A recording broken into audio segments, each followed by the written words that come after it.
반갑습니다. 네, 늦었지만 당선 다시 한번 축하드리겠습니다. 감사합니다. 자, 당선이 되자마자 그 다음 날부터 이제 임기가 시작이 돼서요. 지금 3주 정도 지난 것 같습니다. 업무 파악이나 이런 것들 때문에 굉장히 바쁘실 것 같은데 지금 어떻게 보내고 계십니까? 네, 저는 52대 영광 군수로 당선된 장세일입니다.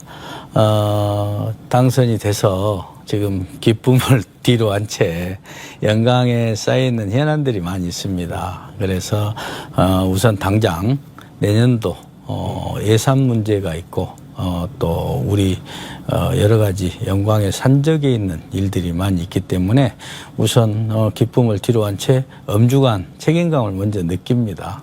그리고 우리 국민들이 당선시켜 주신 것에 보답을 하기 위해서 열심히 뛰고 있다는 것으로 우선 인사를 드립니다. 네. 자, 시작부터 굉장히 바쁜 하루하루 보내고 계시는 것으로 알겠습니다. 자, 유독 치열한 3파전이었습니다. 굉장히 재보궐선거도 이렇게 치열한 적이 있었나 싶었을 정도로 굉장히 치열한 선거였고, 그렇지만 또 당선이 되신 이유가 분명히 있을 겁니다. 국민들께서 선택한 이유, 어떤 점이 가장 큰 점이었다고 생각하십니까? 예, 우리 국민들은 저를 선택한 것이 아니라 영광의 미래를 위해서 선택한 것이 아닌가 생각을 합니다. 제가 지금까지 영광 군의원을 거치고 도의원을 거치고 지난 8년 동안 일해왔던 것들을 우리 국민들이 보시고 과연 저분이 영광에서 일을 할 수 있는가 없는가 그런 것들에 대한 평가가 있어서 영광에 일을 할 수 있는 사람이다 이렇게 생각을 하고 저를 소임을 저한테 주었던 것이 아닌가 이렇게 생각을 합니다. 네. 좀 전에 이제 제가 선거가 굉장히 치열했다라고 말씀을 드렸는데 이 치열한 선거 결과 유권자들의 민심도 좀 확실히 구분이 됐습니다. 2위와 3위를 한 진보당과 조국혁신당 후보의 득표율이 합쳐서 무려 57%였습니다. 영광은 2년 전 지방선거에서도 무소속 군수를 뽑은 지역이었습니다. 민주당에 좀 시사하는 바가 많이 있어 보입니다. 앞으로 어떤 숙제를 안았다 이렇게 보십니까?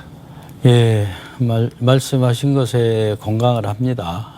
우리 민주당이 앞으로 우리 지역민들에 대한 민심, 우리 호남의 민심 반드시 받아들여서 어떤 것에 저희들이 주안점을 두고 일을 해야 되는가 그런 것들에 대해서는 앞으로도 열심히 할 것이고 앞으로 과제로 생각을 하겠습니다.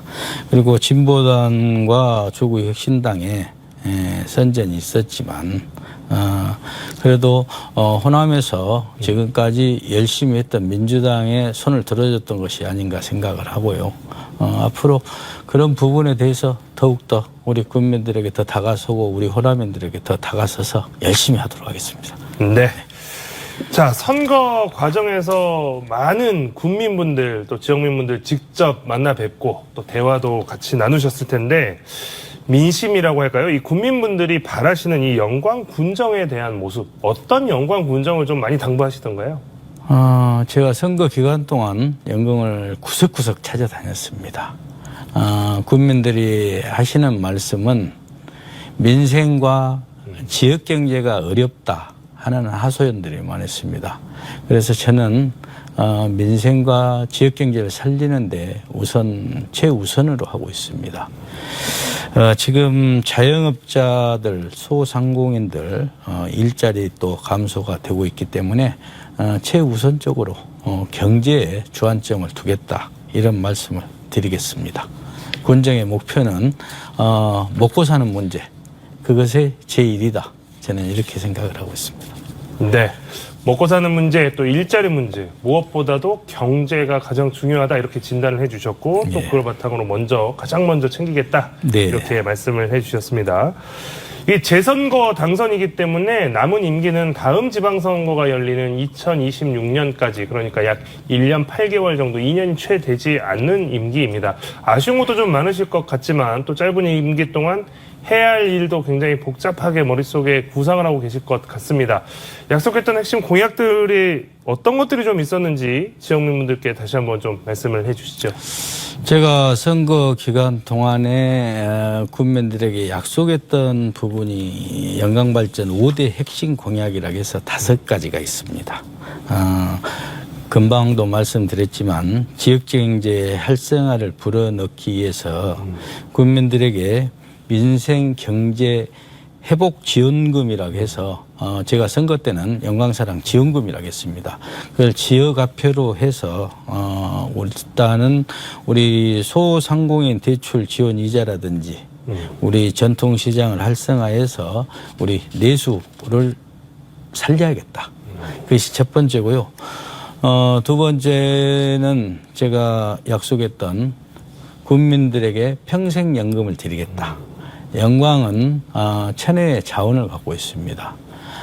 바람과 햇빛 이걸 통해서 우리 국민들에게 이익이 창출되면은 그걸 우리 국민들에게 돌려주겠다는 약속, 전국에서 최초로 기본소득을 한번 실현해 보고 싶고요. 세 번째는 지역사회가 중심이 되고 행복한 우리 복지 영광을 만들겠다. 그래서 영광형 어르신 건강 복지타운을 신축하고 권역별로는 파크 골프장을 조성토록 하겠습니다. 그리고 영광에서 아이 키우기 좋은 이런 곳들, 맞벌이 부부 영유아 돌보미 센터 등 아이 키우기 좋은 영광을 만들겠다는 것이고요. 네 번째는 저희들은 농도입니다. 그래서 고추, 대파, 양파, 가수 등 주요 농산물에 대한 가격 보장제를 확대하고 또 농축업 재해보상 책임제를 추진해서 우리 농축업 생산 기반을 안정화해서 강화토록 하겠습니다. 그리고 다섯 번째는 우리 천혜 백수 해안도로 우리 천년고찰 불갑사 등 우리 관광지를 종합 개발해서 체험과 체류할 수 있는 영광 관광을 만들겠다. 이 다섯 가지가 핵심 5대 과제입니다. 다섯 가지 핵심 공약 방금 이제 말씀해 주셨는데 선거 기간부터 이제 쭉 이제 이야기해 주셨던 것들입니다. 2년이 채 되지 않은 기간이지만 또 그 기간 동안에 꼼꼼하게 챙기셔서 이런 공약들을 또 얼마나 많이 지켜지는지 저희들 또 살펴보도록 하겠습니다. 임기가 이제 짧지만 짧다 보니까 뭐 이렇게 일을 하시다 보면 기한 내에 다 안 될 수도 있고 이제 이런 우려도 조금 있을 수 있는데 임기는 짧지만 이것만은 내가 꼭 하겠다 하는 그런 부분도 좀 있을 것 같습니다. 가장 주안점을 두고 계신 분들 이건 내가 꼭 하겠다 이런 게 있으면 어떤 걸까요? 예, 임기가 짧기 때문에 초조함도 있습니다. 그러나 반드시 성과를 내야 하는 것 중에 하나가 전국에서 처음 실시하는 우리 평생연금 시대를 열겠다. 아까도 말씀드렸지만 영광은 천혜의 자원을 갖고 있습니다. 그래서 짧은 시간이지만은 법률적인 정비들, 제가 할 수 있는 일들, 군수로서 해야 될 일들, 제도적 정비 꼼꼼히 챙겨 나가면서 짧은 시간이지만 성과를 꼭 낼 수 있도록 하도록 하겠습니다. 앞서 군수님께서 말씀을 해주셨지만 이 국민 평생연금, 뭐 바람, 햇빛 이런 이야기들은 사실 선거 때부터 굉장히 많은 관심을 불러일으켰었죠. 이제 이런 부분에 대한 것들을 좀 기반을 닦는 것들 이런 것들을 가장 먼저 최우선하겠다라고 강조해 주셨습니다. 자, 지난 영광 또 곡성 군수 선거 재선거에서 이 핵심 쟁점 중에 하나가 됐던 게 바로 1인당 100만 원 기본소득이었습니다. 이 기본소득에 대한 이슈가 지난 재선거 과정에서 굉장히 크게 대두가 되면서 이번 전라남도 국정감사에서까지 이슈가 되는 모습이었습니다. 이거 뭐 현금 살포 포퓰리즘으로 가뜩이나 어려운 지자체 재정에 부담이 되는 것 아니냐. 특히 여당 의원들이 이 부분을 많이 지적을 했었습니다. 주민들의 입장에서는 이게 현실적으로 그럼 가능한가? 여기에 대한 의문도 있을 것 같습니다. 이러한 우려들에 대해서는 어떻게 좀 풀어나가실 생각이신가요? 여당의 지적에도 반드시 맞는 말씀이라고 생각을 합니다. 그런 부분들도 철저히 챙겨가면서 하겠다는 먼저 말씀을 드리고요. 기본소득제라는 것은 우리 국민들이 경제적으로 안정을 꾀해서 어찌든 잘 살아야 된다라는 것이 목적 아니겠습니까? 그래서 저는 일단 아까도 말씀드렸지만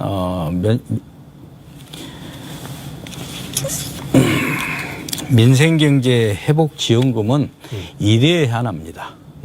그리고 제가 추진하고 있는 연금, 우리 기본소득제 강풍연금은 지금 내년도에 일단 시행을 해서 적은 금액으로 시작을 해서 앞으로 어떤 재원들 우리 영광에서 생산될 수 있는 재원들을 모두 다를 통틀어서 한번 전국에서 처음으로 우리 저의 공약이지만 우리 민주당의 그런 주요 정책이기 때문에 제가 한번 그것을 전국에 최초로 한번 실험을 해보겠다. 어렵겠지만 촘촘히 한번 해보겠습니다. 많이 좀 도와주시기 바랍니다. 네. 이게 이제 영광군에서 시도가 되고 또 실험이 되는 곳이기도 하지만 이것은 뭐 민주당에서도 뭐 이재명 당대표도 여러 번 강조했던 부분이고 또 민주당에서 많은 관심과 또 지원을 기울일 예정이라고 하니까요. 이 부분도 좀 역점 사업으로 지켜보시면 좋을 것 같습니다. 자, 군수님 처음에 오셨을 때도 이제 당선돼서 취임하시자마자 이게 지금 뭐 예산이 당장 발등에 불이 떨어진 거여서 이거 뭐 예산 확보부터 신경 쓰시겠다라고 말씀하셨는데요. 국회에서 지금 내년도 예산 심의가 시작이 된 상황입니다. 계속해서 지금 윤석열 정부에서는 긴축 재정을 유지하고 있기 때문에 예산을 지자체에서 받아내기가 굉장히 힘든 상황이 이어지고 있는 상황입니다. 지자체장들도 예산 확보에 지금 총력전을 펴고 있는데 군수님도 최근에 이제 국회에 다녀오셨다고 그렇게 네. 말씀하셨습니다. 국회에 가셔서 좀 어떤 부분들 많이 말씀하고 오셨는지 또 국회에 또 어떻게 해서 가서 어떤 이야기를 많이 하셨는지 궁금합니다. 예, 제가 당선이 되고 10월 29일 3일간 국회를 방문을 했습니다. 방문을 해서 우리 영광 발전 5대 핵심 과제에 대해서 예산을 충분히 우리 국회에 찾아가서 열심히 설명을 했고요. 지금 현재 우리 출장소장이 한 분이 가 계십니다. 거기에서 현장을 매일매일 체크를 해서 지금 하고 있습니다. 그래서 반드시 좋은 성과를 내서 내년도 예산에 차질이 없도록 한번 해보겠습니다. 네. 자, 지역 현안, 또 영광 지역도 굉장히 많은 현안들이 좀 있는데요. 이 지역 현안들에 대해서 한번 또 이야기를 해보도록 하겠습니다. 늘 영광 하면 이 가장 큰 현안으로 꾸준히 이야기가 나오는 것이 바로 이 한비던전 문제죠. 특히나 영광의 한비던전 1, 2호기가 내년과 내후년이 되면 이제 40년이라고 하는 사용 수명이 끝이 납니다. 한수원과 정부는 사용 수명을 10년 더 연장하기 위한 절차를 진행 중인데 반대하는 목소리도 굉장히 큰 상황입니다. 원전이 위치한 영광군의 현안, 원전 문제, 이 원전의 수명 연장 문제 어떻게 좀 풀어나가실 생각이신지 궁금합니다. 네, 맞습니다. 지금 우리 한빛원전 1호기는 수명이 내년 2025년 12월 22일 날 수명이 됩니다. 지금 한빛원전 수명 연장은 중앙정부에서 인허가 권한을 갖고 있습니다. 그래서 거기에서 심사를 해서 결정을 하게 되는 것으로 알고 있습니다. 하지만 국민들의 생명과 직결되는 만큼 안전성이 확인되지 않으면 결코 우리 영광군에서는 동의할 수가 없다라고 먼저 말씀을 드리고요.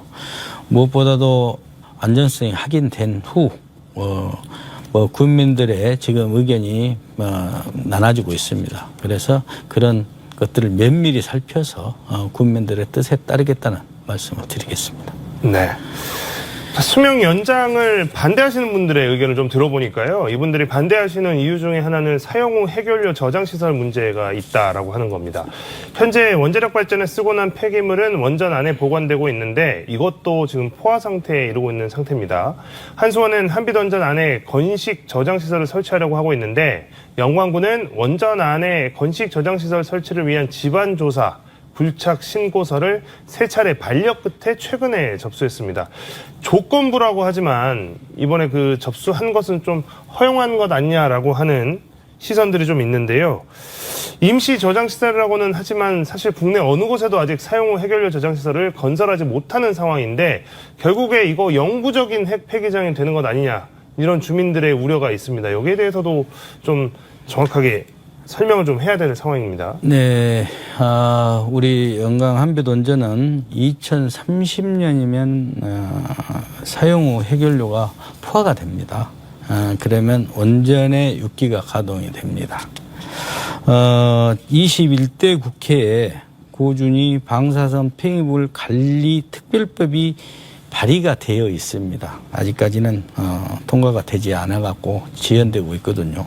그래서 주민들의 우려도 있습니다. 현재는 경주에 제가 알기로는 건식